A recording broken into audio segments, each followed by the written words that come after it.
on a parlé de médecine traditionnelle chinoise, vous faites un parallèle, donc finalement la biorésonance c'est quelque chose qui est à la fois sur des valeurs ancestrales et aussi tourné vers l'avenir, parce qu'on est sur quelque chose qui est quand même technologique et qui est... Donc on part justement de l'ancestral qui est quand même assez ancien, plus après on a toutes les fleurs de Bach aussi, on a des remèdes ayurvédiques, on a aussi tous les 700 remèdes homéopathiques, et après on peut, si on a des produits, rentrer ses propres fréquences dans le système.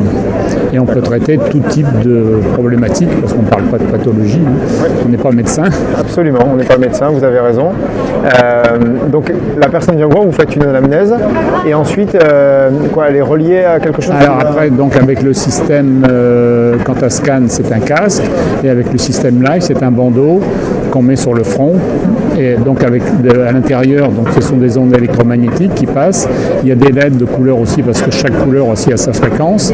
Et on va envoyer des sons, des musiques. On peut mettre n'importe quelle musique, mais elle va être fréquencée par rapport à ce qu'on traite, comme pour mettre en résonance. Quand on prend deux diapasons de même note, on fait vibrer un, l'autre à distance il vibre, notre corps c'est pareil. Ouais.